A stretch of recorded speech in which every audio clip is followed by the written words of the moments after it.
Pada tahun 2018, ada 171 kepala daerah yang mengikuti pesta demokrasi secara serentak di seluruh Indonesia. Sumatera Selatan salah satunya. Ada 7 kabupaten kota yang mengikuti pilkada serentak. Salah satunya Kabupaten Muara Enim. Hasil pesta demokrasi tersebut melahirkan putra-putra terbaik di bumi Serasan Gundang. Melahirkan 2 pemimpin untuk memimpin menahkodai Kabupaten Muara Enim. Seiring perjalanan waktu, masalah hukum mampir menerpa Kabupaten Muara Enim. Sehingga diambil kebijakan untuk melanjutkan estafet kepemimpinan pada wakil bupatinya. Tidak lama berselang, wakil bupatinya pun tersandung permasalahan yang serupa. Pemerintah Provinsi Sumatera Selatan, gubernur mengambil langkah sebagai kepala daerah menunjuk pejabat bupati menggantikan kedua putra terbaik tersebut. Nasrun Umar menjadi PJ Bupati Muara Enim pertama dan dilanjutkan Kurniawan sebagai PJ Bupati Muara Enim selanjutnya. Pada tahun 2022, santer, muncul nama calon-calon pemimpin kabupaten tersebut untuk membenahi Kabupaten Muara Enim menjadi kabupaten yang maju. Tentunya kita berharap ke depan kabupaten menjadi lebih baik sehingga dapat membawa kemajuan ekonomi bagi masyarakat di Kabupaten Muara Enim. Nah, ngobrol-ngobrol soal Muara Enim, akhir-akhir ini kita melihat ada 2 kandidat calon wakil bupati yang didorong oleh DPRD Kabupaten setempat. Salah satunya adalah tamu kita pada hari ini, Mas Ahmad Usmarwi Kafah. Apa kabar, Mas? Alhamdulillah, baik. Wih, ini agak-agak gini loh. Kita ketemu sama Mas Ahmad Usmarwi Kafah. Kita panggil Mas Marwah aja ya? Atau Mas Kafah? Mas Kafah dong. Oh, Mas Kafah dong. Oke, siap. Mas Kafah, ngobrol-ngobrol sedikit dong. Baik. Ini Mas Kafah, kenalan dulu sama masyarakat yang ada di Provinsi Sumatera Selatan ini.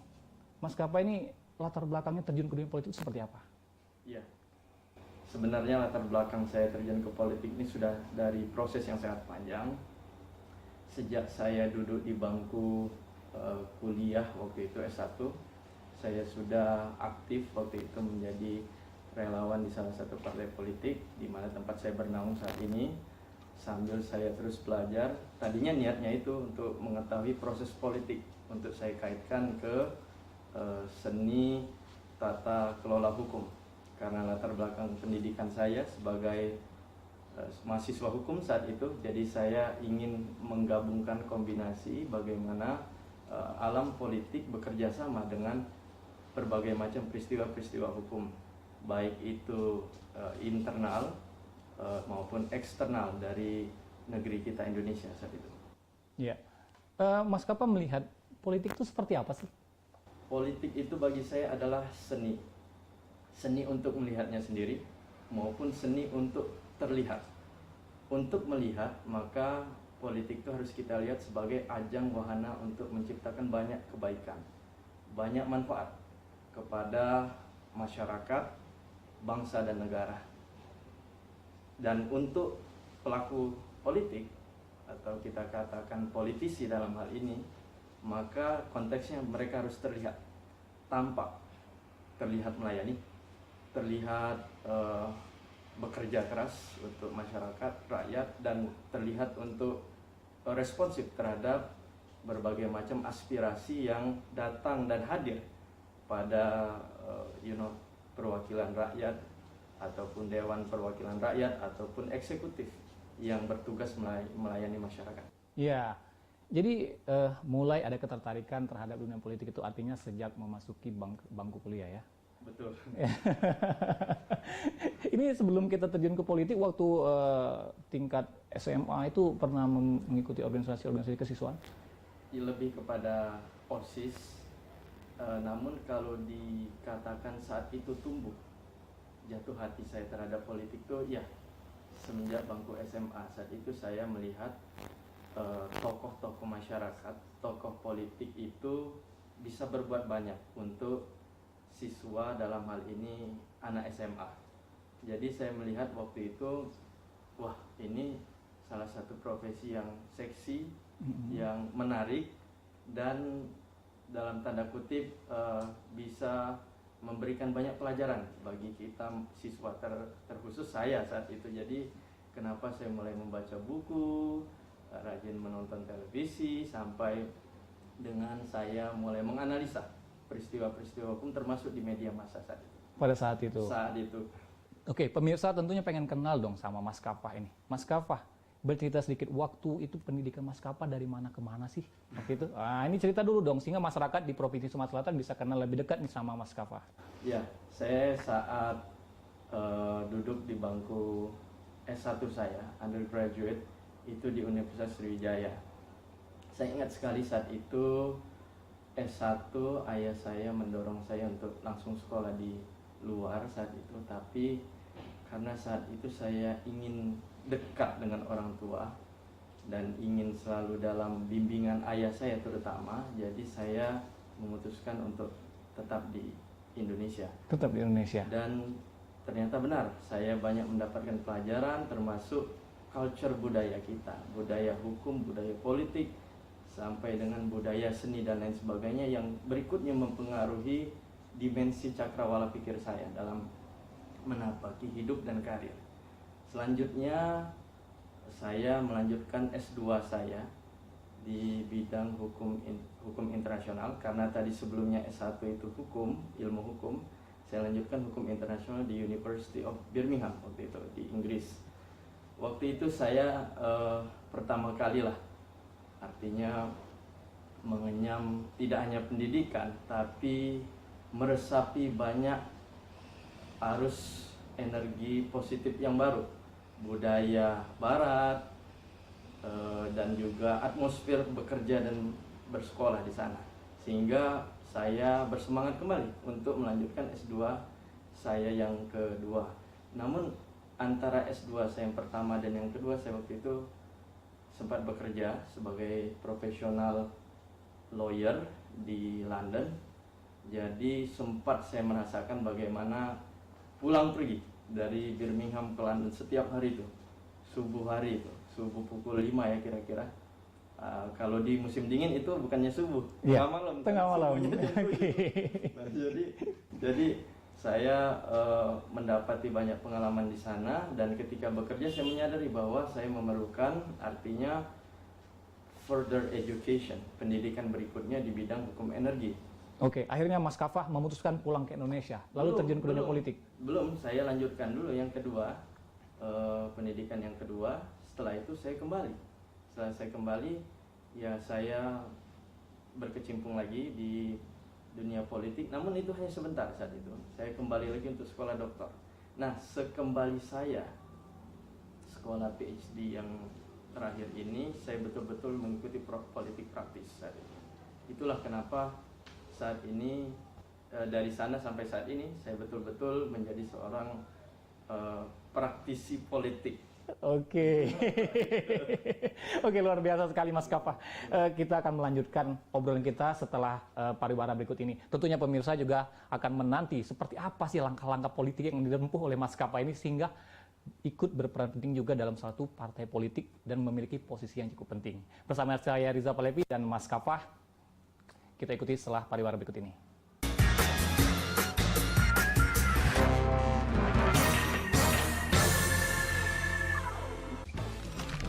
Call Me Mel hadir kembali. Ini bagus banget loh. Udah tahu. Kita lanjutin perjalanan kita. Lebih seru dan lebih heboh. Ih, Kenta lu imut banget sih, gak ada Tyson, gue bawa pulang loh. Bukan aku yang milih, kan mereka yang milih aku. Halu. Maafin bucinnya. I love you Indonesia. Call Me Mel setiap Senin dan Selasa pukul 20.15 hanya di iNews.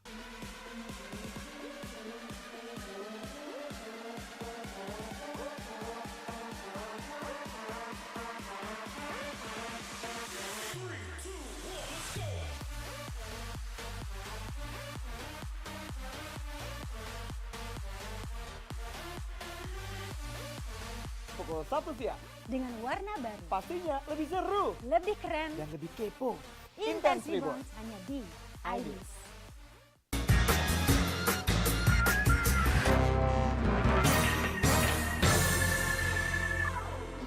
Baik pemirsa, terima kasih masih bersama kami. Tetap bersama saya Rizal Palepi dan narasumber kami Mas Ahmad Usmarwih Kafah. Mas Kafah, tadi kita sudah ngobrol sedikit tentang latar belakang Mas Kafah dari sekolah hingga akhirnya Mas Kafah terjun ke dunia politik. Ini sudah sungguh luar biasa sekali. Kami sebagai masyarakat Sumatera Selatan bangga ada pemuda dari Sumatera Selatan yang sempat mengenyam pendidikan di luar negeri. Masya Allah. Nah, Mas Kafah, tadi dari awal kita udah ngobrol-ngobrol soal Kabupaten Muara Enim ini. Saya pengen bertanya sama Mas Kafah. Beberapa pekan terakhir nama Mas Kafah ini sudah mulai santer nih, disebut-sebut menjadi bakal calon wakil bupati. Ada 2 nama yang muncul di situ, salah satunya adalah Mas Kafah. Dan teman-teman, kita langsung mengkonfirmasi secara eksklusif bersama Mas Kafah. Kita minta pendapat sama Mas Kafah. Ini Mas Kafah melihat santernya nama Mas Kafah muncul sebagai salah satu kandidat calon wakil bupati yang diajukan tersebut. Seperti apa Mas Kafah melihatnya? Ya, saya lihat ini adalah fenomena takdir salah satunya. Kalau buat saya pribadi, saya melihat bahwa proses politik ini adalah salah satu bagian dari perjalanan sejarah hidup saya. Tidak pernah terbayangkan di pikiran saya sebelumnya bahwa saya harus turut bekerja dan berjuang dalam proses ini. Tapi yang jelas proses politik ini adalah salah satu kebutuhan yang harus diisi, mengingat secara konteks administrasi, birokrasi, dengan adanya wakil bupati definitif dan lain sebagainya sampai menjadi bupati definitif nantinya akan sangat membantu, baik dari segi birokrasi dan sekali lagi administrasi. Ya, Mas Kafah, di awal Mas Kafah udah ngobrol nih, Mas Kafah udah mengenyam pendidikan sampai ke luar negeri. Ada timbul keinginan untuk kembali lagi mengabdikan ini, bukan di ibu kota Jakarta. Sebagaimana kita tahu teman-teman bahwa saat ini Mas Kafah sedang mendapat amanat dan tugas dari partai politik yang saat ini Mas Kafah naungi adalah sebagai Deputi Bidang Hukum dan Keamanan. Betul Mas Kafah? Ya, saat ini saya sedang mendapat amanah sebagai Deputi Hukum dan Perundang-undangan di DPP Partai Demokrat, yang bagi saya ini adalah bidang yang sangat linear dengan pendidikan saya. Iya. Nah, dengan posisi tersebut, apa sih yang melatar belakangi Mas Kafah sehingga timbul keinginan, saya pengen kembali ke Sumatera Selatan dan mengabdikan diri sebagai bagian dari masyarakat di Sumatera Selatan? Ya, pertama karena faktor latar belakang batiniah, dan yang kedua adalah ekonomi kerakyatan. Saya jawab yang batiniah itu. Jadi Kabupaten Muara Enim selain bagian dari Sumatera Selatan adalah tempat di mana saya ketika masa kecil saya punya histori di situ. Ada histori. Saya sering mengunjungi keluarga saya di sana. Nenek saya, puyang saya dimakamkan di Tanah Abang di Muara Enim saat itu. Selanjutnya saya juga memiliki orang tua angkat di Kecamatan Lubai, Kabupaten Muara Enim, dan banyak keluarga saya, ipar dan lain sebagainya di Semendo. Nah, itu dari segi batinnya. Dari aspek ekonomi kerakyatan, dulu ayah saya yang membidani Yayasan Kafah namanya waktu itu, yayasan yang atas nama saya, bekerja sama dengan beberapa perusahaan di Kabupaten Muara Enim, termasuk Pemda Muara Enim, untuk membina masyarakat di sana.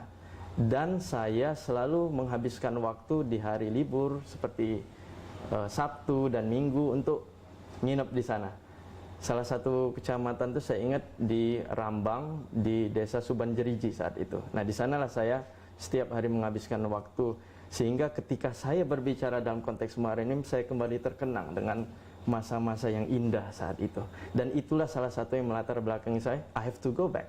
Saya harus berbuat sesuatu untuk kabupaten ini. Artinya masyarakat juga dengan tangan terbuka dong, harus bisa menerima apa nanti yang menjadi ide, pemikiran, dan gagasan yang disampaikan oleh Mas Kafah. Saya yakin seperti itu.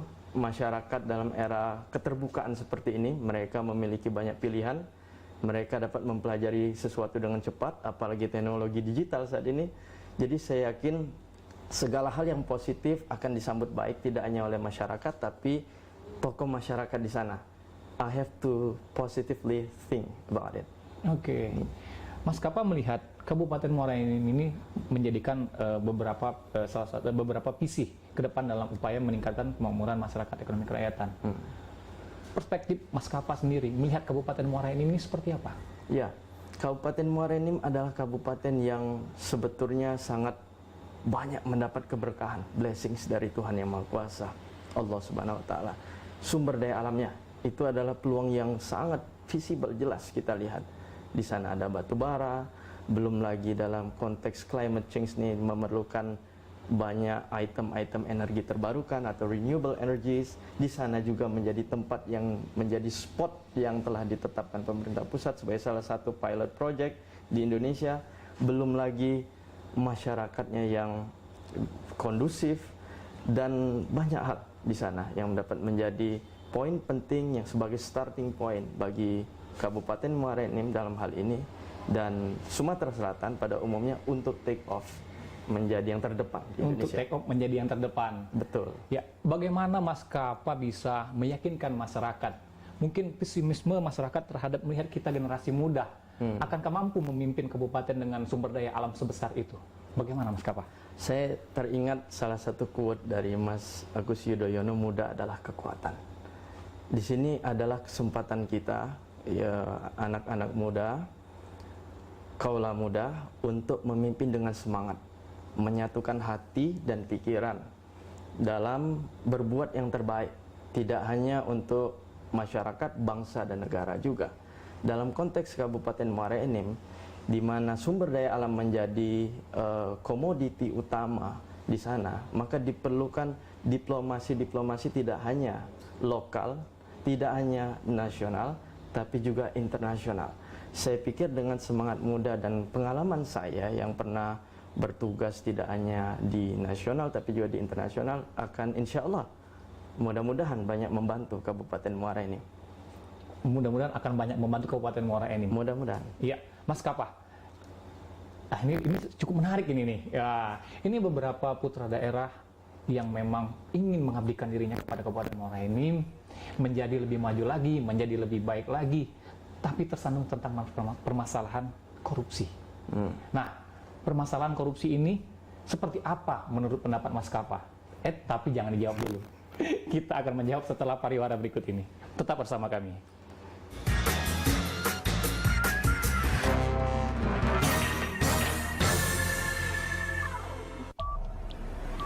Jember di iNews dengan konsep talk show hadir di prime time.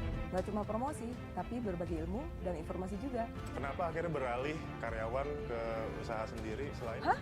Hari gini masih cari kerja. Kenapa nggak jadi pengusaha? Kita mendengar kisah-kisah sukses tadi. Mau jadi pengusaha sukses? Nonton deh kata Sandi. Kata Sandi hanya Di iNews. Selamat malam pemirsa. Bapak sadar nggak menggantikan seorang menteri yang sangat populer? Ahmad Saroni mengatakan waktu saya gembel dulu. Seberapa gembel sih Anda dulu? Di Wuhan, apakah menggunakan vaksin yang sama, Pak? Benih loh. Yang sebelumnya dilarang untuk ditangkap sekarang. Jangan jadi pejabat untuk jadi orang kaya. Salam inspirasi. After Hours with Helmi Yahya setiap Jumat pukul 18.30 live hanya di iNews. Jember di iNews dengan konsep talk show hadir di prime time. Gak cuma promosi, tapi berbagi ilmu dan informasi juga. Kenapa akhirnya beralih karyawan ke usaha sendiri selain? Hah? Hari gini masih cari kerja. Kenapa nggak jadi pengusaha? Kita mendengar kisah-kisah sukses tadi. Mau jadi pengusaha sukses? Nonton deh kata Sandi. Kata Sandi hanya Di iNews.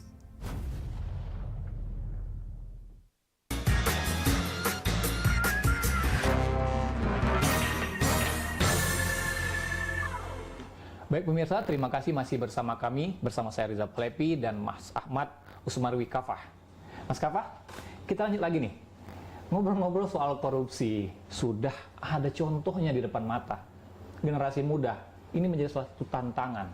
Mas Kafah melihat korupsi ini, apakah Mas Kafah dapat tidak tergiur dengan hal-hal yang telah dilakukan oleh pendahulu-pendahulu tersebutnya? Ya, bicara tentang korupsi kita ingat dengan satu istilah peribahasa, no one countries are immune from corruption, including Washington, Bombay, and certainly Indonesia. Jadi tidak ada negara yang kebal terhadap korupsi. apakah itu Washington, Bombay di India maupun Indonesia pastinya.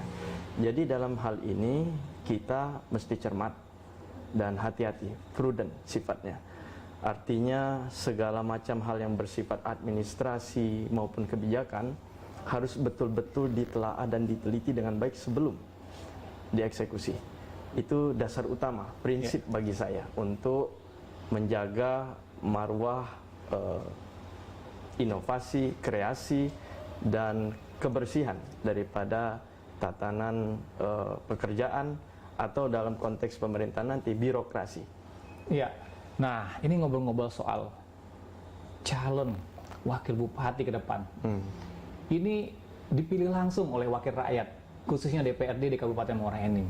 Nah, Mas Kapa, seperti apa komunikasi yang Mas Kapa lakukan terhadap teman-teman di DPRD Kabupaten Muara Enim tersebut agar pelaksanaan pesta demokrasi pemilihan calon wakil bupati tersebut bisa berjalan dengan aman dan lancar? Ya, komunikasi yang saya lakukan itu dialog. Kita bicara dari hati ke hati, kita mendengar apa yang menjadi harapan mereka, dan rata-rata harapan daripada seluruh DPRD di Muara Enim itu baik sekali untuk masyarakat dan rakyatnya. Mereka ingin bagaimana rakyat diperhatikan, aspirasi rakyat dapat terserap dengan baik sehingga dapat dieksekusi dengan maksimal. Dan bagi saya itu niat yang sangat baik sekali sehingga ada chemistry, kecocokan antara kami. Dan saya yakin ini adalah modal yang baik untuk pemerintahan yang sehat, clean governance, dan pemerintahan yang kuat, kokoh. Artinya sudah terjalin komunikasi yang baik. Sudah. Bagaimana dengan partai-partai pengusung yang sudah saat ini Mas Kapa mengusung Mas Kapa sebagai calon wakil bupatinya? Ya, partai pengusung menjadi pada dasarnya motor dalam pergerakan komunikasi politik yang saya jalankan sejak bulan lalu. Dan partai-partai pengusung ini anggotanya yang duduk di DPRD Muara Enim menjadi pembuka jalan dalam komunikasi politik yang saya lakukan. Kemarin saya berkunjung contohnya ke Muara Enim. Kita berdiskusi tentang kemiskinan, kita berdiskusi tentang angka pengangguran, kita berdiskusi tentang policy, kebijakan, dan juga pembinaan masyarakat. Dan saya lihat ini merupakan satu hal yang di luar bayangan saya, di luar ekspektasi saya. Ternyata DPRD Muara Enim adalah orang-orang yang sangat berkompeten dan orang-orang yang sangat bertanggung jawab, saya lihat, dengan rakyatnya. Apa yang sudah dimandatkan oleh masyarakat kepada beliau? Gitu ya? Ya, begitulah kira-kira. Oke, luar biasa. Mas Kapa, ini ada lagi nih. Santer juga nih. Konflik muncul, pertanyaan-pertanyaan dari masyarakat. Tenggang waktu yang cukup singkat. Tinggal beberapa belas bulan lagi. Ya, Mas Kapa itu menilainya seperti apa ini, Mas? Dengan tentang waktu yang cukup singkat ini. Ya, better to do something than do nothing. Itu prinsip saya, lebih baik melakukan sesuatu walaupun waktunya singkat. Berbuat yang terbaik pada dasarnya. Dan ini menjadi filosofi hidup saya. Ketika saya melihat peluang untuk mengabdi di Kabupaten Muara Enim, ini hal yang paling saya analisa yang pertama kali adalah mekanisme hukumnya dan juga apa yang bisa saya perbuat untuk rakyat di sana. Ternyata banyak sekali di dalam waktu 1 tahun ini. 1 tahun ke depan, saya ulangi. Artinya saya harus melakukan apa yang bisa saya lakukan. Melakukan yang terbaik dan tidak mengulangi kesalahan masa lalu. Melakukan yang terbaik, tidak mengulangi kesalahan di masa lalu. Luar biasa sekali ini pemirsa. Nah, satu lagi nih Mas Kapa. Harapan Mas Kapa sebagai mungkin calon wakil bupati yang ke depan akan mengemban amanah yang dipercayakan oleh masyarakat. Ini harapan Mas Kapa kepada selaku pemangku kepentingan yang ada di Kabupaten Muara Enim, baik di kabupaten maupun di tingkatan provinsi, itu seperti apa, Mas? Ya, yang jelas saya ingat salah satu peribahasa filosofi orang Amerika Serikat, yaitu if you want to test a man character, give him power, katanya. Kalau Anda ingin melihat karakter sejati seseorang, berikan dia power. Dan saya yakin para pemangku kepentingan di Kabupaten Muara Enim saat ini, mulai dari PJ Bupati dan lain sebagainya, mereka pasti akan melaksanakan tugasnya sebaik-baiknya. Termasuk amanah yang diamanatkan kepada mereka. Seperti misalkan, sebagai contoh, memfasilitasi pemilihan wakil bupati Muara Enim. Saya sangat percaya sampai saat ini PJ Bupati bekerja dengan baik dan akan memenuhi tugas yang diberikan oleh Menteri Dalam Negeri kepadanya. Saya kira itu harapan saya, dan juga Kepada masyarakat Morenin. kepada masyarakat, saya juga berharap mereka bisa menerima saya, karena saya betul-betul ingin kembali ke kampung, Ya. bekerja sama dengan mereka, duduk bersama, dan mari kita menghabiskan waktu yang berkualitas untuk sama-sama menghadapi tantangan ke depan, untuk masa depan yang baik dan terdepan. Untuk masa depan yang terbaik yang terdepan. Betul. Mas Kapa, satu lagi Mas Kapa. Apabila Mas Kapa dipercaya sebagai Bupati, Wakil Bupati Morenin, seperti apa yang akan Mas Kapa lakukan untuk kabupaten tercinta tersebut? Banyak hal, tapi yang jelas saya akan do the best, melakukan yang terbaik sepenuh hati saya. Saya akan bekerja dengan keras, apa-apa yang menjadi pengalaman saya di luar negeri maupun di ibu kota, hal positifnya akan saya bawa ke Morenin. Etos kerja, semangat kerja, inovasi, semangat kreasi, dan lain sebagainya akan saya terapkan di sana. Dan juga saya juga pastinya akan juga beradaptasi dengan cara kerja lokal, sembari saya juga akan memperbaiki apa yang perlu diperbaiki, melanjutkan apa yang sudah baik. Saya kira Melanjutkan apa yang sudah baik. Ya. Luar biasa sekali. Tentunya hal ini juga tidak lepas dari sinergi dan peran serta dari legislatif, eksekutif di Kabupaten Morenin dan tingkat Provinsi Sumatera Selatan. Tentunya juga doa dan peran serta dari masyarakat di Provinsi Sumatera Selatan, khususnya Kabupaten Morenin, yang mendoakan agar pelaksanaan pesta demokrasi pemilihan Wakil Bupati Kabupaten Morenin dapat terlaksana dengan baik dan lancar. Bersama saya Riza Palepi dan Mas Ahmad Usmawi Kapa. Terima kasih dan sampai jumpa lagi di obrolan kita selanjutnya. Terima kasih Mas Kapa. Terima kasih Mas Reza.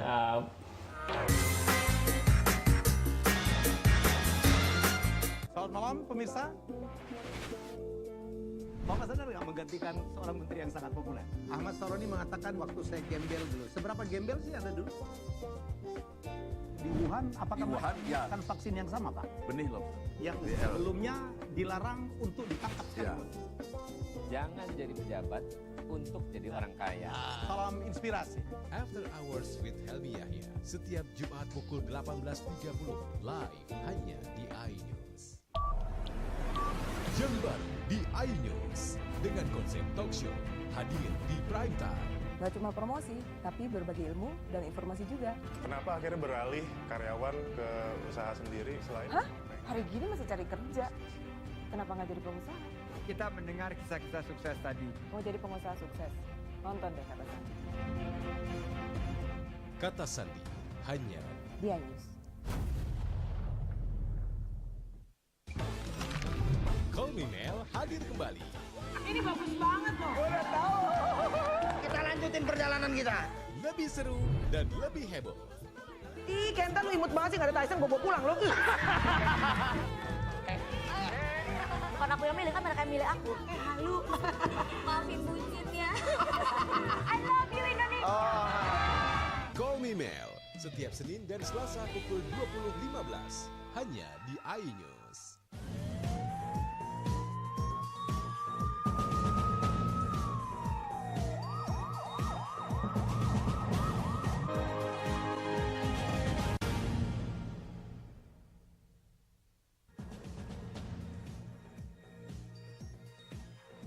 Bea Cukai gagalkan penyeludupan baby lobster.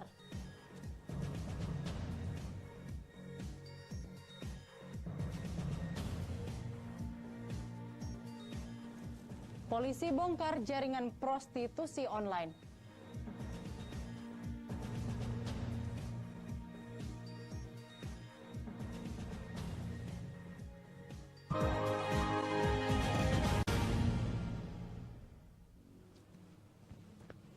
Halo, apa kabar pemirsa? Jumpa lagi bersama saya di program Berita Borgol.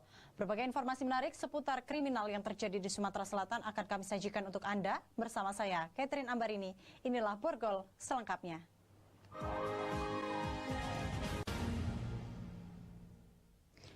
Pemirsa, sebanyak 71.150 baby lobster dari Pulau Jawa akan diselundupkan ke luar negeri, ditangkap petugas Bea Cukai Sumatera bagian timur di pintu keluar tol Keramasan Kertapati Palembang. Petugas mengamankan sopir dan minibus yang digunakan membawa baby lobster.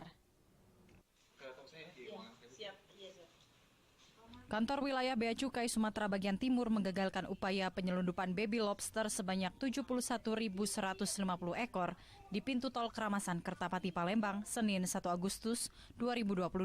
Terbongkarnya upaya penyelundupan baby lobster ini berawal dari adanya informasi dari kantor Bea Cukai Sumatera bagian barat. Setelah dilakukan pengintaian, petugas Bea Cukai mendapatkan mobil minibus BG 1766OJ melintas dengan kaca hitam mencurigakan. Petugas kemudian menghentikan kendaraan tersebut di pintu keluar tol Keramasan Kertapati Palembang. Saat dilakukan pemeriksaan ditemukan terdapat 15 box berisikan 357 kantong berisikan puluhan ribu baby lobster. Petugas juga mengamankan sopir minibus yang mengaku akan membawa baby lobster ke Pelabuhan Tanjung Api-Api Banyuasin. Selanjutnya akan diselundupkan ke luar negeri. Kami dari Kanwil Bea Cukai Sumbatim melakukan pemantauan di sekitaran jalan tol, lebih tepatnya di gerbang exit tol Keramasan. Sekitar pukul 16.40 kami mulai memantau ada mobil Innova warna abu-abu yang melintas dengan kaca yang tertutup. Akibat perbuatan tersangka AR, negara nyaris dirugikan 7,3 miliar rupiah. Dari Palembang, Guntur Yansyah, iNews melaporkan. Dan pemirsa, Polres Lubuk Linggau membongkar jaringan prostitusi online anak di bawah umur. Polisi mengamankan 4 orang diduga muncikari dan 7 perempuan korban prostitusi yang masih berusia 14 tahun. Woi, nak kemana?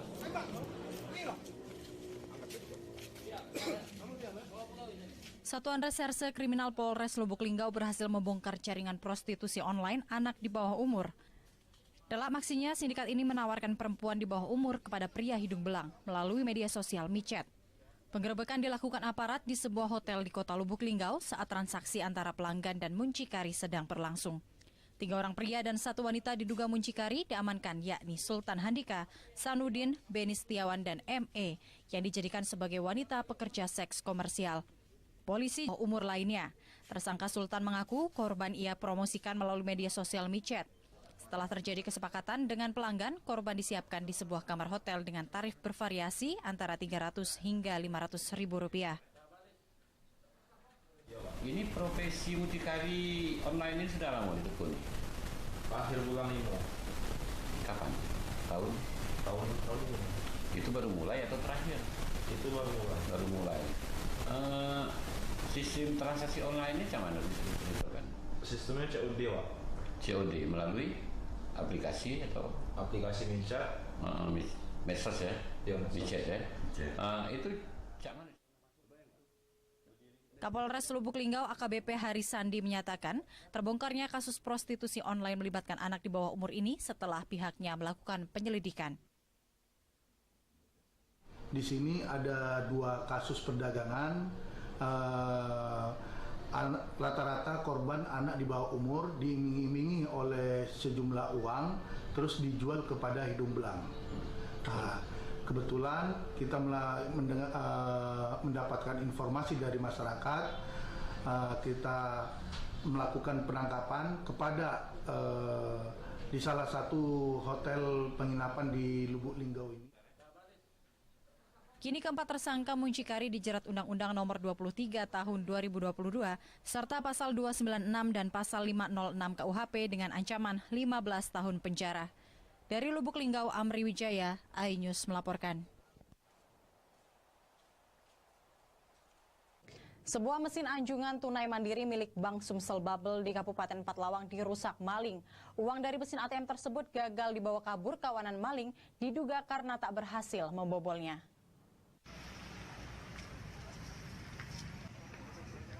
Mesin anjungan tunai mandiri ATM milik Bank Sumsel Bubble yang berlokasi di Komplek Pemkap 4 Lawang ini dirusak kawanan maling pada Senin dini hari. Uang dalam mesin ATM ini gagal dibawa kabur karena diduga kawanan maling tak bisa membobolnya. Kawanan maling beraksi dengan cara merusak mesin ATM menggunakan peralatan mesin las. Kondisi mesin sebagian besar rusak parah.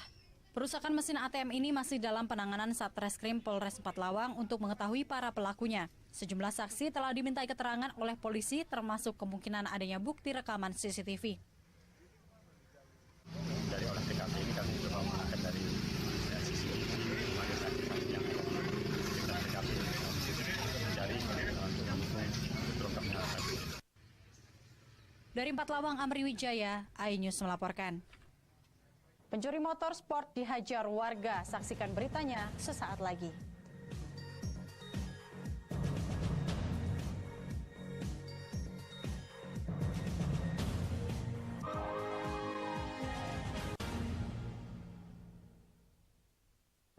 Ini berita ekonomi. Baru dan berbeda dari berita lainnya. Saya Syahna Suartono, News Update di iNews. Jember di iNews dengan konsep talk show hadir di prime time. Gak cuma promosi, tapi berbagi ilmu dan informasi juga. Kenapa akhirnya beralih karyawan ke usaha sendiri selain? Hah? Hari gini masih cari kerja. Kenapa nggak jadi pengusaha? Kita mendengar kisah-kisah sukses tadi. Mau jadi pengusaha sukses? Nonton deh Kata Sandi. Kata Sandi hanya di iNews. Selamat malam pemirsa.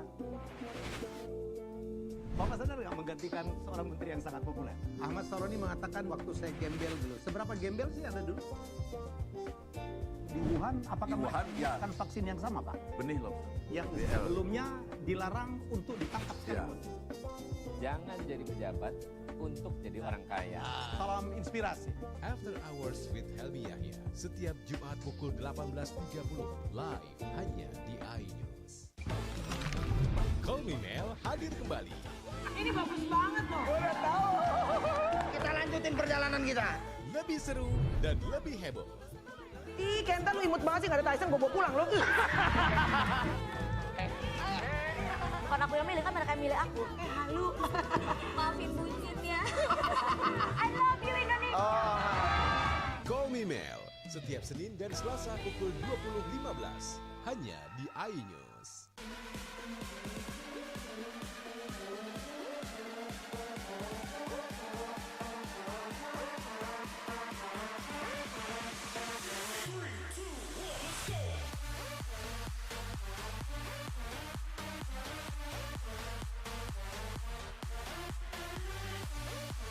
Pukul 1 siang.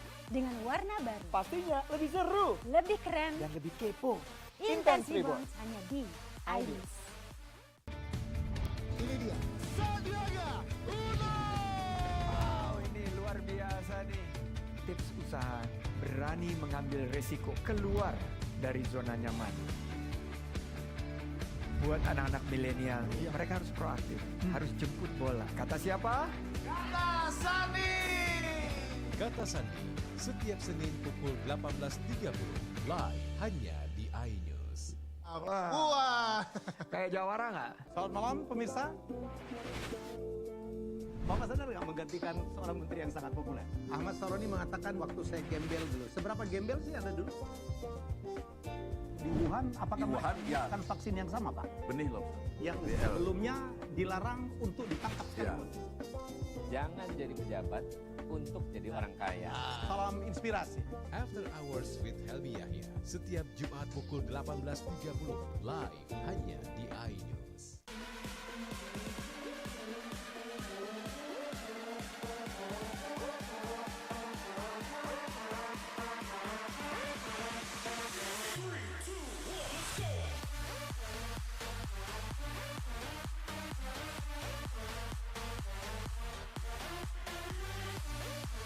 Pukul 1 siang. Dengan warna baru. Pastinya lebih seru. Lebih keren. Dan lebih kepo.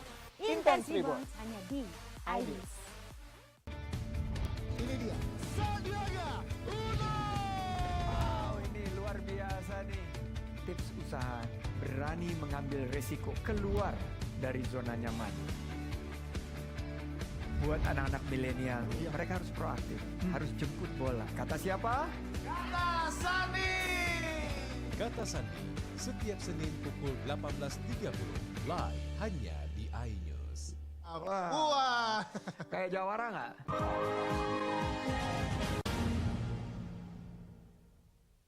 Terima kasih pemirsa, Anda kembali di program Kriminal Borgol.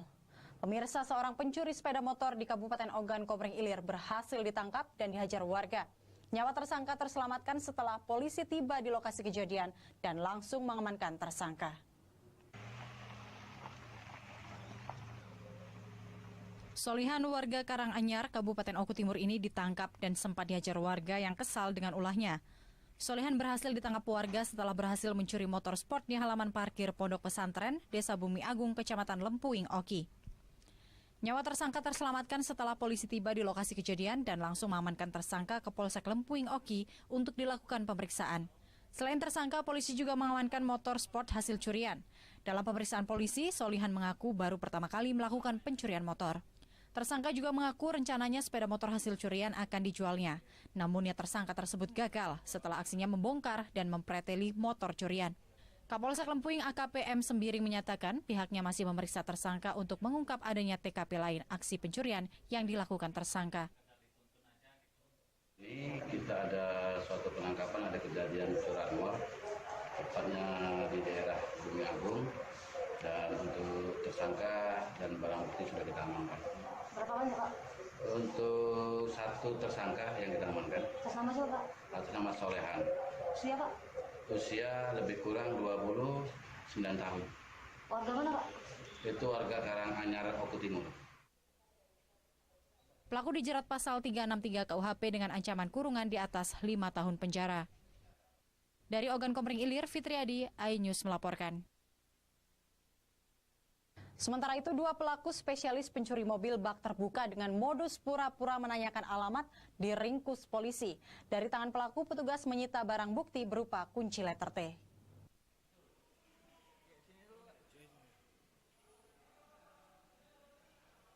Unit Ranmor Polrestabes Palembang meringkus pelaku spesialis pencuri mobil bak terbuka. Tersangka Alex yang sudah beberapa kali masuk penjara dengan kasus yang sama ini ditangkap polisi usai korban membuat laporan. Dari hasil pemeriksaan, Alex sudah 8 kali melakukan aksinya bersama 2 rekannya dengan modus berpura-pura menanyakan alamat kepada korban.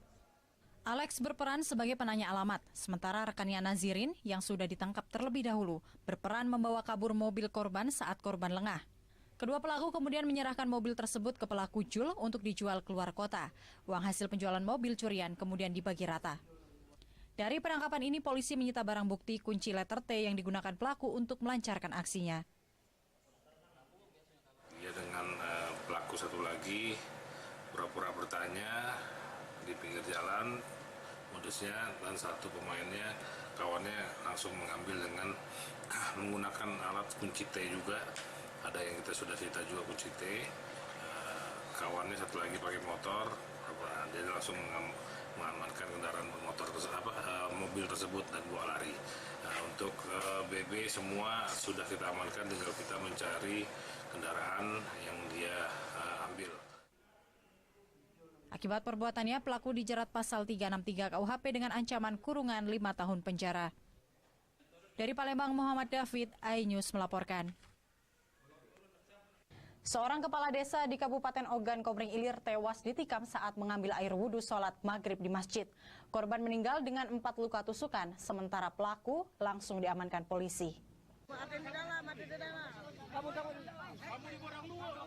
Diduga dendam lama, seorang kepala desa Kuala 12, Kecamatan Tulung Selapan, Kabupaten Oki, Artoni, tewas ditikam. Korban ditikam saat mengambil air wudhu bersama 2 jamaah lainnya untuk menunaikan sholat maghrib pada Jumat 29 Juli 2022 lalu. Korban mengalami 4 luka tikaman senjata tajam di bagian tubuhnya. Korban juga sempat terjatuh ke sungai dan tewas. Usai kejadian, polisi kemudian mengamankan Ari Anggara yang diduga sebagai pelaku pembunuhan. Pelaku mengaku menghabisi nyawa korban karena dendam. Korban dinilai bersikap sinis dan tidak pernah menegur pelaku. Selain itu, korban juga sempat menuduh pelaku pencuri mesin speedboat tahun 2018. Ngomong-ngomongan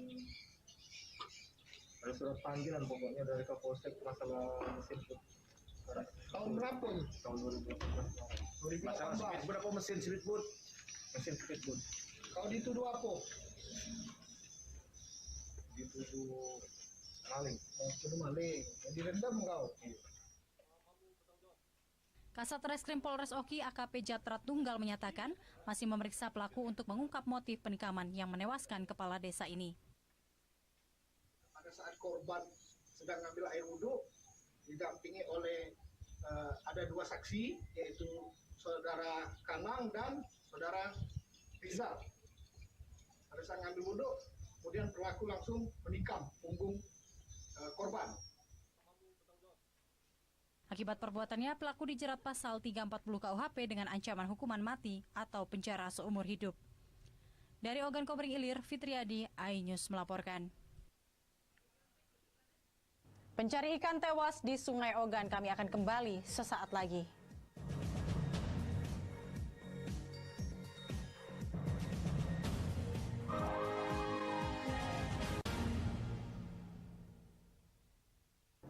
Ini berita ekonomi. Baru dan berbeda dari berita lainnya. Saya Syahna Suartono, News Update di iNews. Jember di iNews dengan konsep talk show hadir di prime time. Gak cuma promosi, tapi berbagi ilmu dan informasi juga. Kenapa akhirnya beralih karyawan ke usaha sendiri selain? Hah? Hari gini masih cari kerja. Kenapa nggak jadi pengusaha? Kita mendengar kisah-kisah sukses tadi. Mau jadi pengusaha sukses? Nonton deh Kata Sandi. Kata Sandi hanya di iNews. Selamat malam pemirsa. Bapak sadar nggak menggantikan seorang menteri yang sangat populer? Ahmad Saroni mengatakan waktu saya gembel dulu. Seberapa gembel sih Anda dulu? Di Wuhan, apakah menggunakan vaksin yang sama, Pak? Benih loh. Yang sebelumnya dilarang untuk ditangkap sekalipun. Jangan jadi pejabat untuk jadi orang kaya. Salam inspirasi. After Hours with Helmi Yahya setiap Jumat pukul 18.30 live hanya di iNews. Call Me Mel hadir kembali. Ini bagus banget loh. Udah tahu. Kita lanjutin perjalanan kita. Lebih seru dan lebih heboh. Ih, Kenta lu imut banget sih, gak ada Tyson, gue bawa pulang lo.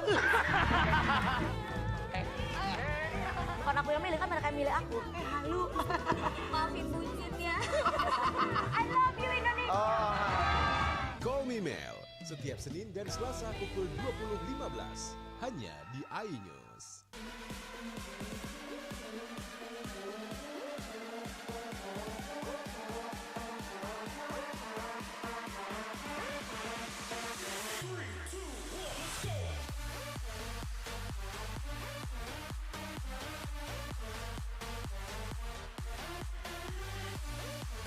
Pukul 1 siang.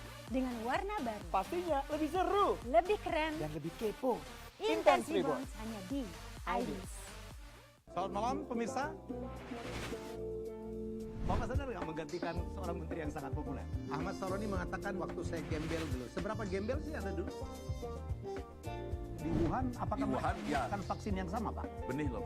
Yang sebelumnya dilarang untuk ditangkap sekalipun. Jangan jadi pejabat untuk jadi orang kaya. Salam inspirasi. After Hours with Helmi Yahya setiap Jumat pukul 18.30 live hanya di iNews. Ini dia. Sandiaga Uno! Wow, ini luar biasa nih. Tips usaha, berani mengambil resiko, keluar dari zona nyaman. Buat anak-anak milenial, mereka harus proaktif, harus jemput bola. Kata siapa? Kata Sandi. Kata Sandi setiap Senin pukul 18.30 live hanya di iNews. Wah. Kayak jawara nggak? Selamat malam pemirsa. Bapak sadar nggak menggantikan seorang menteri yang sangat populer? Ahmad Saroni mengatakan waktu saya gembel dulu. Seberapa gembel sih Anda dulu? Di Wuhan, apakah menggunakan vaksin yang sama, Pak? Benih loh. Yang sebelumnya dilarang untuk ditangkap sekalipun. Jangan jadi pejabat untuk jadi orang kaya. Salam inspirasi. After Hours with Helmi Yahya setiap Jumat pukul 18.30 live hanya di iNews.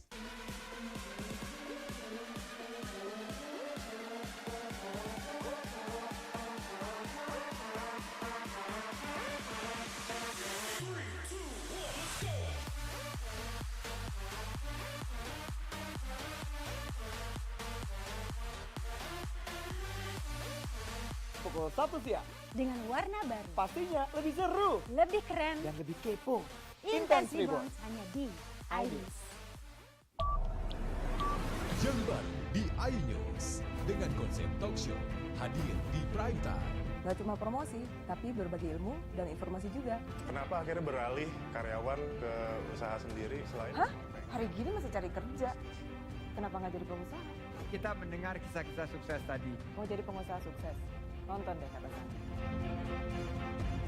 Kata Sandi hanya di iNews. Ini dia, Sandiaga Uno! Wow, ini luar biasa nih. Tips usaha, berani mengambil resiko, keluar dari zona nyaman. Buat anak-anak milenial, mereka harus proaktif, harus jemput bola. Kata siapa? Kata Sandi! Kata Sandi setiap Senin pukul 18.30 live hanya di iNews. Wah, kayak jawara nggak? Selamat malam pemirsa. Bapak sadar nggak menggantikan seorang menteri yang sangat populer? Ahmad Saroni mengatakan waktu saya gembel dulu. Seberapa gembel sih Anda dulu? Di Wuhan, apakah mereka menggunakan vaksin yang sama, Pak? Benih loh. Yang sebelumnya dilarang untuk ditangkap sekalipun. Jangan jadi pejabat untuk jadi orang kaya. Salam inspirasi. After Hours with Helmi Yahya setiap Jumat pukul 18.30 live hanya di iNews.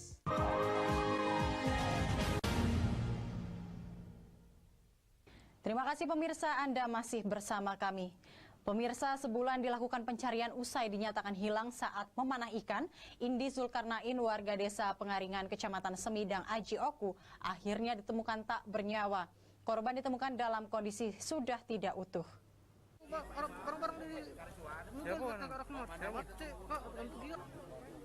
Jasad Indi Zulkarnain, 39 tahun, ditemukan warga mengapung di Sungai Ogan, Kelurahan Batu Kuning, Kecamatan Batu Raja Barat, Oku, Selasa petang. Jasad korban ditemukan dengan kondisi sudah membusuk dan masih mengenakan kacamata selam serta kain basahan, persis sesaat sebelum korban mencari ikan. Korban ditemukan dua warga yang akan mengganti lampu di lokasi pemandian umum. Sebelumnya korban dinyatakan hilang pada 24 Juni lalu saat memanah ikan. Pihak keluarga dan BPBD Oku sempat melakukan pencarian 1 minggu lebih dari hari dilaporkan hilang tenggelam. Pencarian kemudian dihentikan sementara karena sudah sepekan korban tak ditemukan.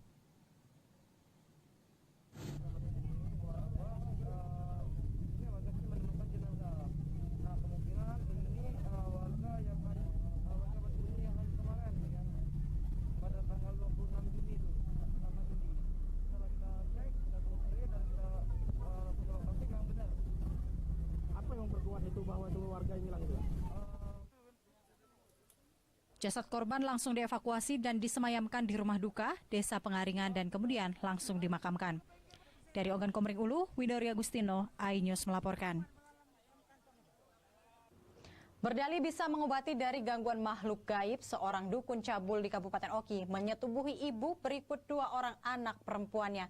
Ironisnya, kedua anak perempuan tersebut diperkosa di depan sang ibu.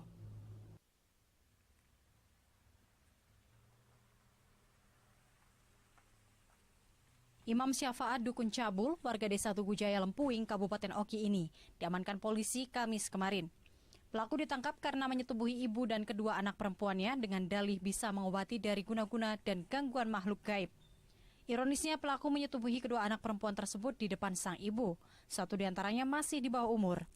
Ketiga korban, SH, ibu rumah tangga berusia 39 tahun dan 2 anak perempuannya, N 22 tahun dan SA 15 tahun. Pelaku mengenal korban di jejaring sosial Facebook. Pelaku lalu membujuk korban dan mengajaknya berhubungan badan. Aksi pelaku kian nekat saat mendatangi rumah korban di Desa Mekarwangi, Kecamatan Mesuji, dengan alasan akan memagar rumah korban dari pengaruh gaib. Pelaku kemudian menyetubuhi ketiga korban secara bergiliran.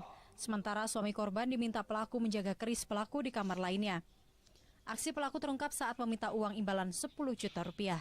Sebelumnya pelaku juga telah meminta sejumlah uang sebesar 2,9 juta. Merasa diperas, akhirnya korban melapor ke polisi.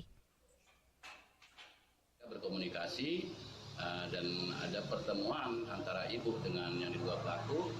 Di situ menyampaikan bahwa dia bisa mengusir tim tersebut sehingga ibu itu dibawanya ke salah satu tempat, ikut juga anaknya, dan terjadilah di situ hubungan badan antara ibu dengan pelaku dan pelaku juga dengan anaknya. Berapa kali disitu? Akibat perbuatannya, dukun cabul ini terancam hukuman berlapis dengan ancaman hukuman 5 tahun dan maksimal 15 tahun penjara. Dari Ogan Komering Ilir, Fitriadi, iNews melaporkan. Pemirsa, demikian sajian berita kriminal dalam program Borgol hari ini. Semoga informasi tadi dapat memberikan manfaat bagi kita semua. Saya Catherine Ambarini, sampai jumpa.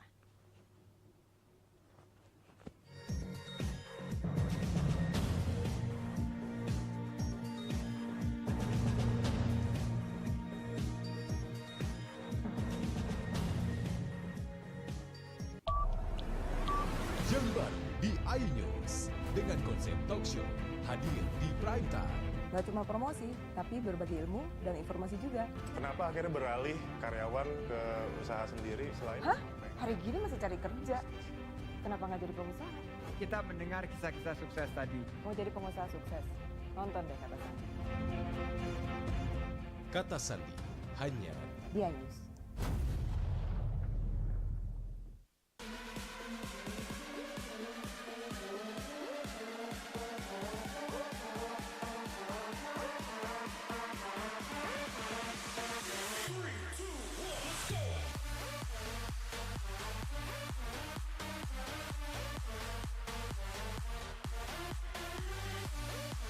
Pukul 1 siang. Dengan warna baru. Pastinya lebih seru. Lebih keren. Dan lebih kepo.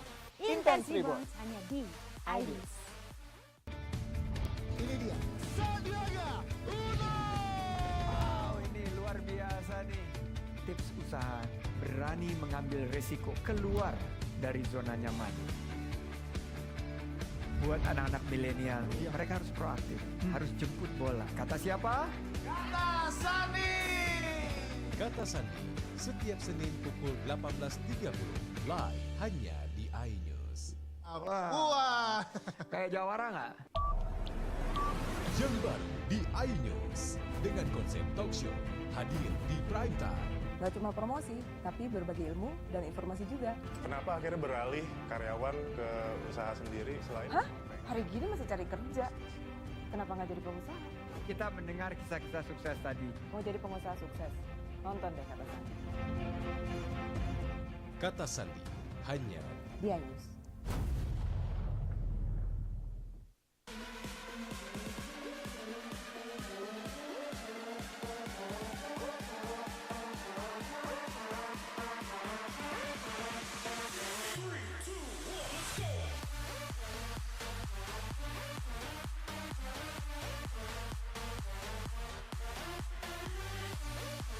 Pukul 1 siang. Dengan warna baru. Pastinya lebih seru. Lebih keren. Dan lebih kepo. Intense Reborn hanya di iNews. Jember di iNews dengan konsep talk show hadir di prime time. Gak cuma promosi, tapi berbagi ilmu dan informasi juga. Kenapa akhirnya beralih karyawan ke usaha sendiri selain? Hah? Hari gini masih cari kerja. Kenapa nggak jadi pengusaha? Kita mendengar kisah-kisah sukses tadi. Mau jadi pengusaha sukses? Nonton deh Kata Sandi. Kata Sandi hanya di iNews.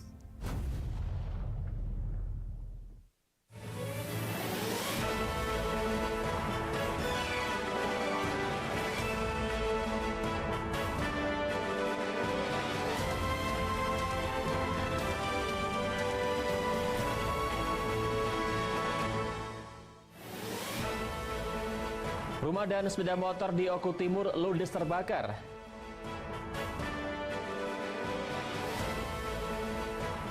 Jalan kabupaten di Semende Muara Enim rusak berat. Anggota DPRD Prabu Muli diminta tidak kekanak-kanakan.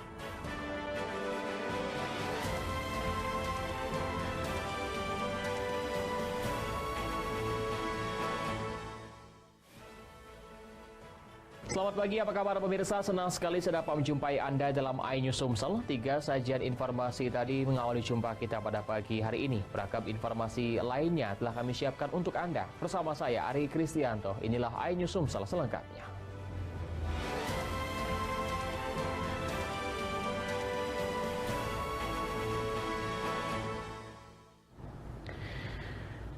Pemirsa, diduga karena hubungan arus pendek listrik, sebuah rumah di Desa Sri Bunga, Kecamatan Buai Pemaca, Kabupaten Ogan Komering Ulu Timur terbakar. Selain rumah, 1 unit sepeda motor juga ikut terbakar. Kebakaran terjadi di Desa Sri Bunga, Kecamatan Buai Pemuka Bangsa Raja, Kabupaten Oku Timur. Kebakaran tersebut terjadi pada Jumat kemarin, seusai sholat Jumat tepatnya pada pukul 12.30 waktu Indonesia Barat. Warga yang ikut serta membantu petugas kebakaran dapat memadamkan api 1 jam kemudian. Peristiwa tersebut menghanguskan 1 rumah serta 1 unit sepeda motor dan surat berharga lainnya. Tidak ada korban jiwa dalam peristiwa ini, namun kerugian diperkirakan mencapai puluhan juta rupiah. Dugaan sementara api berasal dari hubungan arus pendek listrik. Mungkin tinggal di tempat anak, numpang-numpang. Ya kalau bisa bapak minta bantulah aku mengadukan rumah ini. Ini pemerintah soalnya nggak ada lagi tempat aku ini mau tidur. Dari Oku Timur, Jatmiko, iNews melaporkan. Kondisi jalan di kabupaten yang menghubungkan 3 kecamatan di Semende Raya, Kabupaten Muara Enim terdapat kerusakan hampir di setiap titik. Akibatnya aktivitas perekonomian warga terganggu.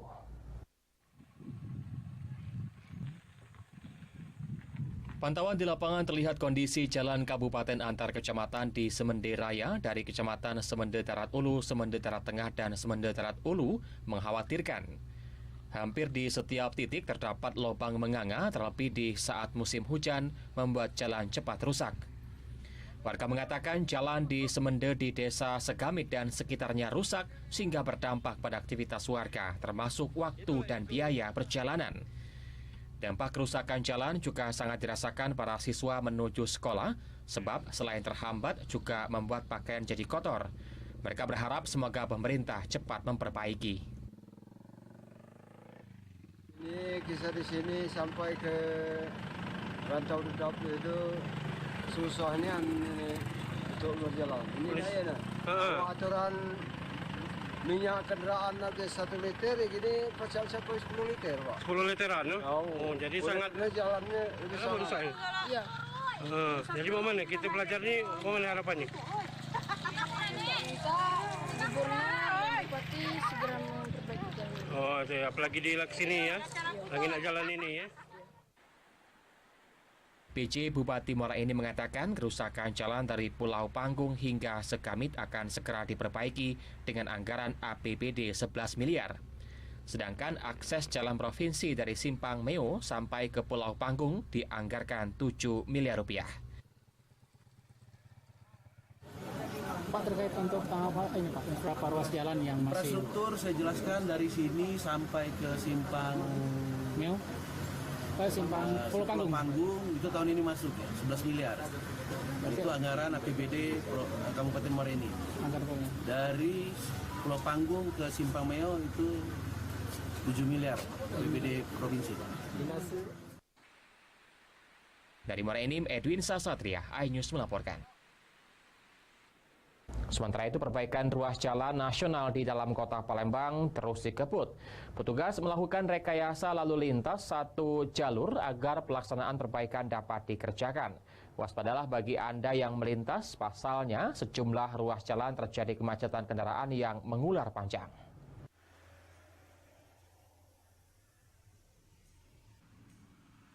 Waspadalah bagi Anda yang berencana akan melintasi jalan nasional lintas timur Sumatera di kota Palembang. Pasalnya di tahun 2022 ini tengah dilakukan perbaikan jalan oleh Kementerian Pekerjaan Umum. Perbaikan jalan dilakukan sepanjang 30 km, membentang dari perbatasan Kabupaten Ogan Ilir dengan kota Palembang, serta perbatasan kota Palembang dengan Kabupaten Banyuasin. Skema rekayasa lalu lintas dengan sistem 1 jalur dilakukan petugas pekerja jalan agar pekerjaan tetap dapat dilaksanakan.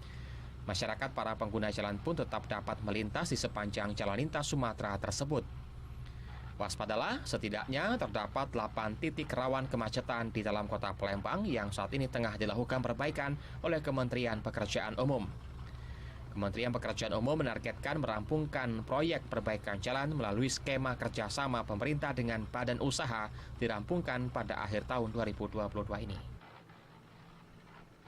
Pekerjaan ini kan banyak, ada beberapa titik ya, ada mungkin 7-8 titik pekerjaan. Jadi kami mohon kesabaran, insya Allah dalam akhir tahun ini bisa kami selesaikan semua proyek di dalam kota Palembang ini. Secara keseluruhan berapa panjang total seluruhnya, Mas? Panjang total 30 km. 30 km. Membentang dari mana ke mana? Membentang dari Jalan Sriwijaya Raya ya, itu di batas Indralaya Palembang. Kemudian masuk ke Yusuf Singadekane, Alam Syarat. Kementerian Pekerjaan Umum dan Perumahan Rakyat melalui Direktorat Jenderal Bina Marga melaporkan proyek kegiatan preservasi Jalan Lintas Timur Sumatera di Sumsel senilai 982,4 miliar rupiah dikerjakan oleh PT Jalintim Adi Abi Praya melalui skema kerjasama pemerintah dengan Badan Usaha Availability Payment. Dari Palembang, Muhammad Riza Palepi, iNews melaporkan. BPBD Sumsel gelar pembentukan Desa Tangguh Bencana. Informasi akan kami hadirkan sesaat lagi.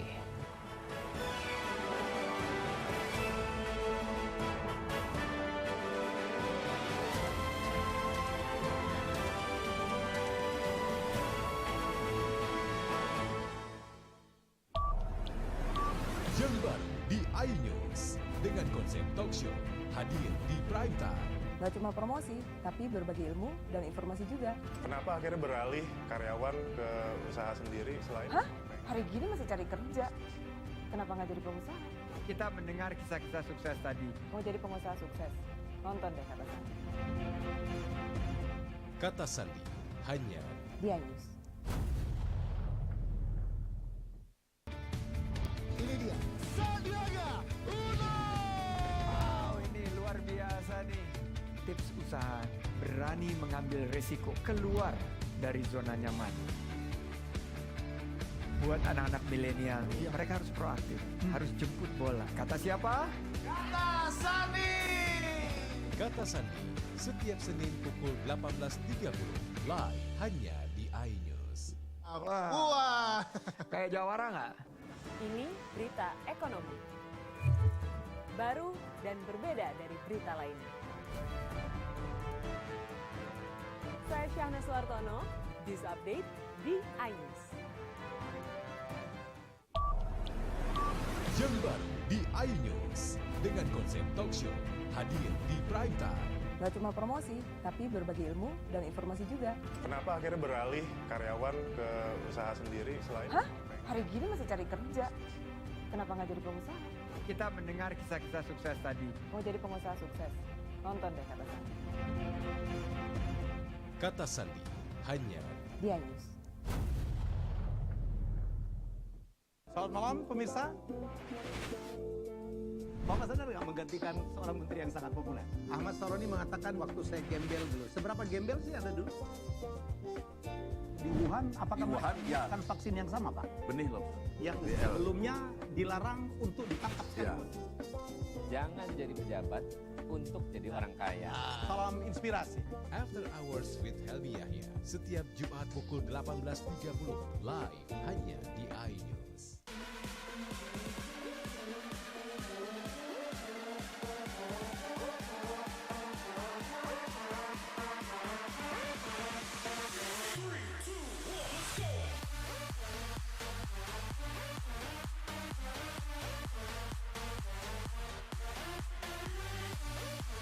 Pukul 1 siang. Dengan warna baru. Pastinya lebih seru. Lebih keren. Dan lebih kepo. Intense Reborns hanya di iNews.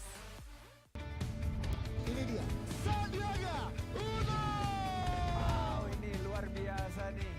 Tips usaha, berani mengambil risiko, keluar dari zona nyaman.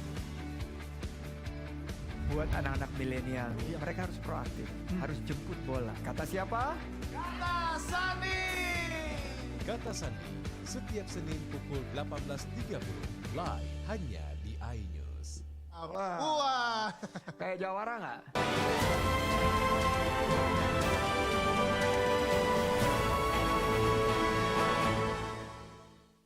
Pemirsa, Badan Penanggulangan Bencana Daerah Sumatera Selatan melakukan kegiatan pembentukan Desa Tangguh Bencana atau Destana di Desa Banuayu, Ogan Komering Ulu Timur pada Senin 25 Juli 2022 lalu. Yang kami Badan Penanggulangan Bencana Daerah Provinsi Sumatera Selatan memiliki perhatian serius atas upaya-upaya peningkatan kapasitas untuk masyarakat desa dalam mengatasi bencana. Untuk itu, Desa Tangguh Bencana Destana merupakan salah satu perwujudan dari tanggung jawab pemerintah daerah untuk memberikan perlindungan kepada masyarakat dari ancaman bencana. Dalam sambutannya, Kepala Seksi Bidang Pencegahan Bencana Provinsi Sumatera Selatan, Elpa Roma, mengatakan tujuan dibentuknya Desa Tangguh Bencana untuk melindungi masyarakat yang tinggal di kawasan rawan bahaya dari dampak-dampak merugikan bencana. Meningkatkan peran serta masyarakat dalam pengelolaan sumber daya dalam rangka mengurangi resiko bencana, meningkatkan kapasitas kelembagaan masyarakat dalam pengelolaan sumber daya, dan pemeliharaan kearifan lokal bagi pengurangan resiko bencana. Materi nanti seperti mitigasi, kemudian penanggulangan bencana, kesiapan untuk menghadapi bencana, ada dari BPIK, ada dari Dinas Sosial, staf ahli BPPD dan BPPD dari Lombok Timur. Harapan kita khususnya di Desa Banuayu dan Banyumas Kabupaten Lombok Timur ini masyarakatnya nanti memang terlatih untuk menghadapi terutama bencana kebakaran hutan dan lahan dan kemudian bencana-bencana yang lain. Penetapan wilayah sebagai Desa Tangguh Bencana sesuai keputusan Bupati Ogan Komering Ulu Timur dengan dibentuk sebagai Desa Tangguh Bencana, diharapkan desa dapat mengalokasikan dana desa untuk program penanggulangan bencana sesuai dengan kebutuhan desa tersebut. Dari Oku Timur, Jatmiko, iNews melaporkan.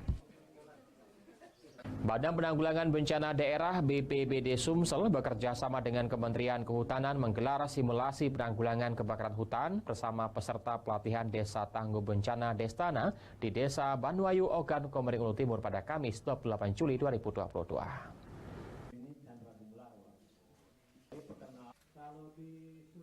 Badan Penanggulangan Bencana Daerah BPBD Sumatera Selatan bekerja sama dengan Kementerian Kehutanan menggelar simulasi penanggulangan kebakaran hutan bersama dengan peserta pelatihan Desa Tangguh Bencana Destana di Desa Banuayu, Ogan Komering Ulu Timur pada Kamis 28 Juli 2022. Kegiatan ini diikuti oleh peserta pelatihan yang merupakan warga Desa Banuayu, Ogan Komering Ulu Timur. Dalam rangkaian acara sebelumnya telah dibentuk Desa Tangguh Bencana oleh Badan Penanggulangan Bencana Daerah BPBD Sumatera Selatan. Materi yang disampaikan langsung oleh pemateri dari Kementerian Kehutanan, pihaknya menyampaikan tentang klasifikasi kebakaran atau pembagian atas kebakaran berdasarkan pada jenis benda, bahan yang terbakar. Antusias warga Desa Banuayu dalam simulasi ini menunjukkan bahwa mengatasi bencana kebakaran hutan menjadi tanggung jawab setiap lapisan masyarakat. Dari Oku Timur, Jatmiko, iNews melaporkan. Tidak quorumnya rapat paripurna Dewan Perwakilan Rakyat Daerah Kota Prabu Muli hingga 4 kali untuk membahas laporan pertanggungjawaban Wali Kota tahun 2021 menjadi sorotan sejumlah tokoh masyarakat dan pemerhati politik. Sebagai wakil rakyat, hendaknya tidak memiliki sifat kekanak-kanakan. Mantan Ketua DPRD Kota Prabu Muli Ahmad Azadin yang juga tokoh masyarakat menilai tidak sepatutnya anggota Dewan sampai 4 kali tidak hadir pada rapat paripurna laporan pertanggungjawaban LKPJ dan layak dipertanyakan kinerjanya di DPRD. Menurutnya dengan gaji, tunjangan, dan fasilitas yang telah diberikan negara kepada mereka, hendaknya dapat menjalankan peran sebagai pengawasan agar roda pemerintahan dan pembangunan dapat berjalan dengan baik. Silakan kepada anggota dewan untuk menilai untuk menilai hasil kinerja wali kota tersebut itu. Nah, saya sarankan kepada partai politik, coba partai politik itu buat surat kepada Sekwan, tolong tanyakan persentase kehadiran anggota dewan. Berapa persen kehadiran dia setiap hari, berapa persen dia kehadiran di paripurna, dan berapa persen setiap anggota yang hadir di rapat-rapat komisi dan rapat-rapat yang lain. Fajar Kustiawan, tokoh pemuda, motivator, dan pemerhati politik menyayangkan atas sikap anggota Dewan Perwakilan Rakyat Daerah Kota Prabu Muli yang terkesan kekanak-kanakan. Saya merasa anggota Dewan DPRD Kota Prabu Muli ini tidak dewasa, kurang dewasa, terkait dengan tidak quorum 4 kali dan tidak hadiran sangat banyak anggota DPRD ini. kurang bijak rasanya di tengah-tengah mungkin waktu untuk pertanggungjawaban itu sudah di ujung-ujung dan kita nanti masuk ke anggaran perubahan. Sekretariat DPRD bersama pemerintah Kota Prabu Muli menggelar rapat paripurna laporan pertanggungjawaban Wali Kota tahun 2021. Namun karena hanya dihadiri oleh 10 orang, maka rapat yang digelar untuk keempat kalinya kembali gagal. Dari Prabu Muli, BRI Brima, iNews melaporkan. Usai jeda kami akan segera kembali dengan informasi warga desa Sidorahayu terima BLT. Tetaplah bersama kami di iNews Sumsel.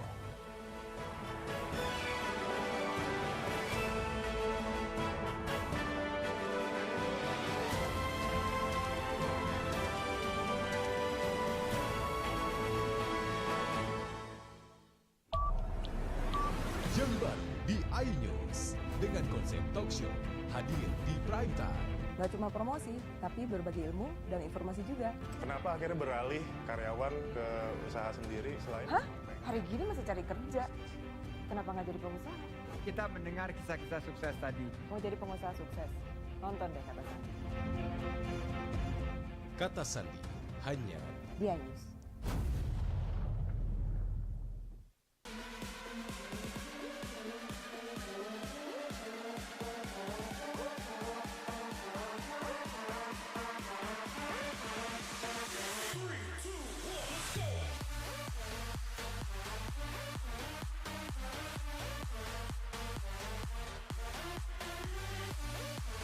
Pukul 1 siang. Dengan warna baru. Pastinya lebih seru. Lebih keren. Dan lebih kepo. Intense Reborn hanya di iNews. Ini berita ekonomi. Baru dan berbeda dari berita lainnya. Saya Syahna Suartono, News Update di iNews. Jember di iNews dengan konsep talk show hadir di prime time.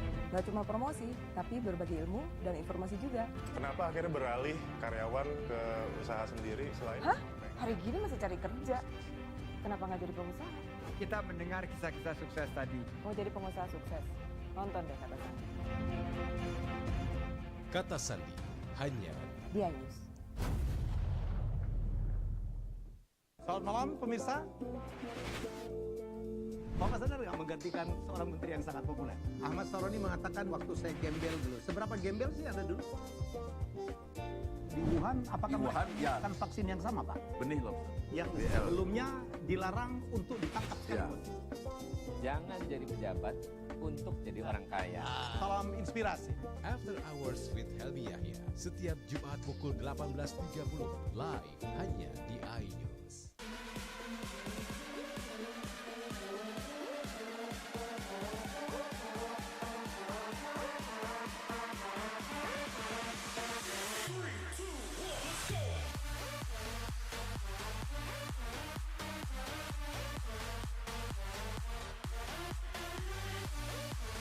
Pukul 1 siang.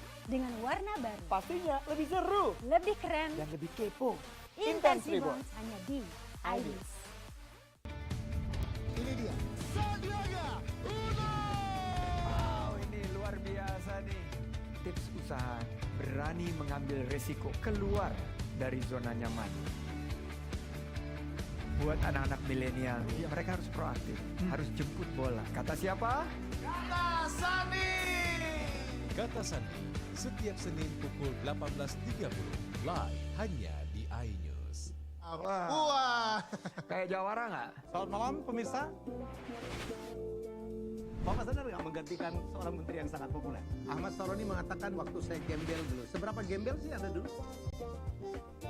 Di Wuhan, apakah melakukan vaksin yang sama, Pak? Benih loh. Yang sebelumnya dilarang untuk ditangkap sekalipun. Jangan jadi pejabat untuk jadi orang kaya. Salam inspirasi. After Hours with Helmi Yahya setiap Jumat pukul 18.30 live hanya di iNews.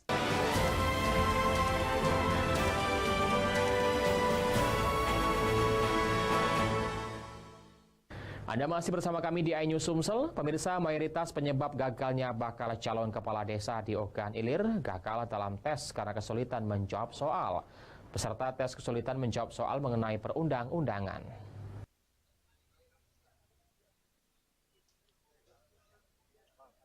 Para bakal calon kepala desa yang akan mengikuti pilkades serentak di Kabupaten Ogan Ilir pada 15 Oktober mendatang telah mengikuti tahapan tes seleksi. Tes seleksi diperuntukkan bagi desa yang memiliki bakal calon kades lebih dari 5 orang dan jadi hanya dipilih 5 orang terbesar saja. Tes bertempat di Balitek Unsri Palembang. Para balon kades ini mengikuti tes seleksi. Diakui materi yang diujikan ada yang dianggap sulit, namun hal itu tidak menjadi kendala untuk terus menyelesaikan soal ujian. Adapun materi yang dinilai sulit diantaranya tentang Undang-Undang Sosial Budaya, apalagi mengingat undang-undang sudah banyak berubah. Undang-Undang Otonomi Daerah dan Desa. Para balon kades mengaku banyak lupa, apalagi tidak mengenyam bangku sekolah sejak 30 tahun yang silam. Soal lancar. Ada berapa soal, Bu? Satu soal ya? Tapi optimis, Bu ya? Optimis. Kesulitan paling tinggi itu di persoalan apa? Jauhkan apa, Pak? Ini masalah sosial budaya itu. Sosial budaya, Pak ya. Kendalanya di mana itu, Pak? Ya, saya ingat masalah undang-undang itu, Pak. Oh. 30 tahun yang lewat kan tadi sudah lupa ya, mengapa undang-undang. Tapi bisa dijawab, Pak ya. Setelah melaksanakan tes seleksi akan dilanjutkan pada tahapan penetapan calon kepala desa oleh panitia. Dari Ogan Ilir, Fitriadi, iNews melaporkan. Aparatur Desa Sidorahayu, Kecamatan Buai Pemaca, Kabupaten Ogan Komering Ulu Selatan membagikan BLT kepada warganya. Bagi warga yang tidak hadir di balai desa, kepala desa dan perangkat desa mendatangi langsung ke rumah warga meski jalan yang dilalui sangat jauh dan cukup ekstrim.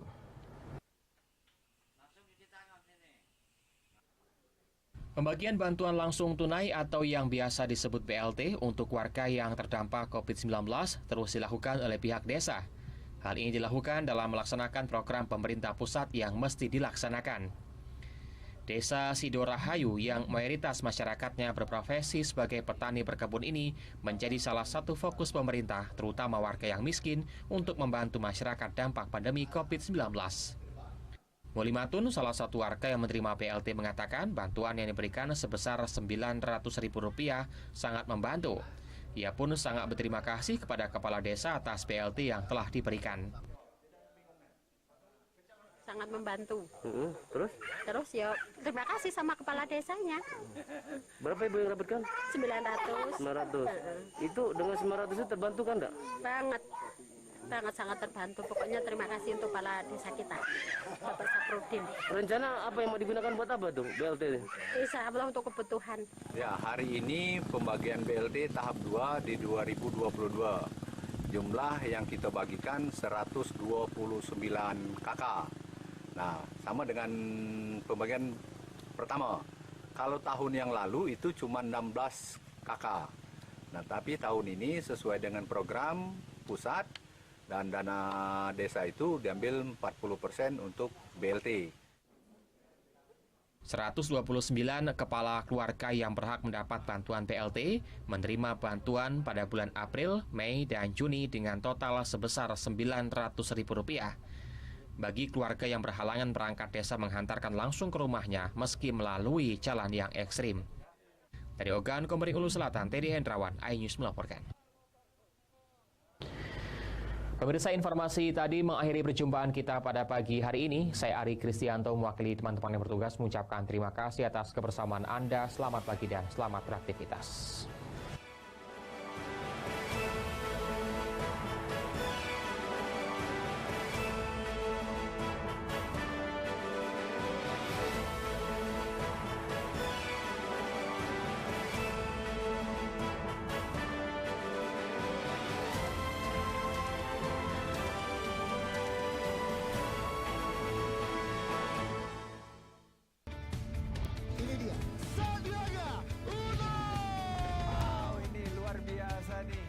Tips usaha, berani mengambil resiko keluar dari zona nyaman. buat anak-anak milenial nih, mereka harus proaktif, harus jemput bola. Kata siapa? Kata Sandi. Kata Sandi, setiap Senin pukul 18.30 live hanya di iNews. Wah, kayak jawara nggak? Ini berita ekonomi. Baru dan berbeda dari berita lainnya. Saya Syahna Suartono, News Update di iNews.